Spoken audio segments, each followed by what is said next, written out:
Good morning student. बच्चों, आज की वर्चुअल क्लास में मैं आपको हिंदी ज्ञान सागर पाठ 17 काकी का शेष भाग करवाने जा रही हूँ। श्यामू अपने साथी भोला से कहता है कि मैं लिखना नहीं जानता, नहीं तो इस पर उसका नाम लिख देता, यानी पतंग पर काकी लिख देता। भोला श्यामू से अधिक समझदार था। उसने कहा, बात तो बड़ी अच्छी सोची, परंतु एक कठिनाई है। यह डोर पतली है, इसे पकड़कर काकी उतर नहीं सकती। इसके टूट जाने का डर है। पतंग में मोटी रस्सी हो तो सब ठीक हो जाए। श्यामू गंभीर हो गया। मतलब यह बात लाख रुपए की सुझाई गई, परंतु कठिनाई यह थी कि मोटी रस्सी कैसे मंगाई जाए। पास में दाम है नहीं, और घर के जो आदमी उसकी काकी को बिना दया माया के जला आए हैं, वे उसे इस काम के लिए कुछ देंगे नहीं। उस दिन श्यामू को चिंता के मारे बड़ी रात तक नींद नहीं आई।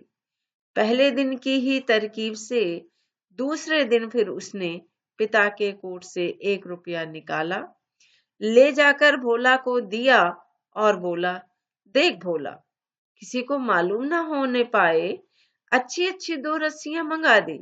एक रस्सी छोटी पड़ेगी। जवाहिर भैया से मैं एक कागज पर काकी लिखवा लूंगा। नाम लिखा रहेगा तो पतंग ठीक उन्हीं के पास पहुंच जाएगी। 2 घंटे बाद प्रफुल्ल मन से श्यामू और भोला अंधेरे कमरे में बैठे हुए पतंग में रस्सी बांध रहे थे।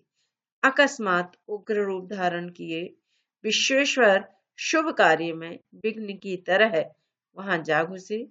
भोला और श्यामू को धमका कर बोले, तुमने हमारे कोट से 1 रुपया निकाला है।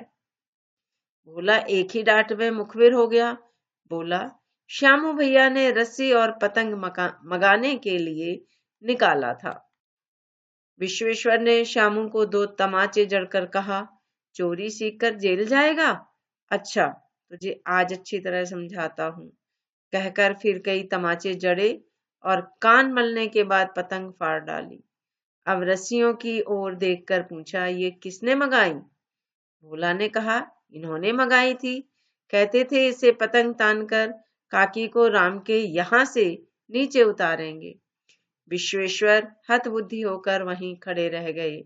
उन्होंने फटी हुई पतंग लेकर देखी। उस पर चिपके हुए कागज पर लिखा था, काकी।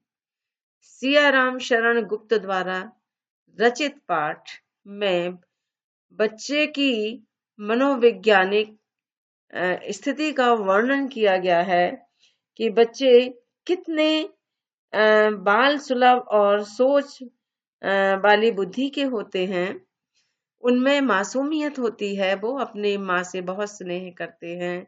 तभी तो श्यामू नामक बालक ने अपनी माँ को राम के यहाँ से बुलाने के लिए पतंग को आकाश में भेजना चाहा कि हम इस पतंग के माध्यम से अपनी माँ को राम के यहाँ से बुला सकते हैं।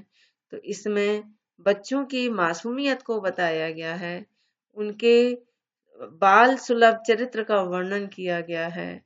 तो बच्चों, इस पाठ को आपको पढ़ना है, यही आपका गृह कार्य है। धन्यवाद।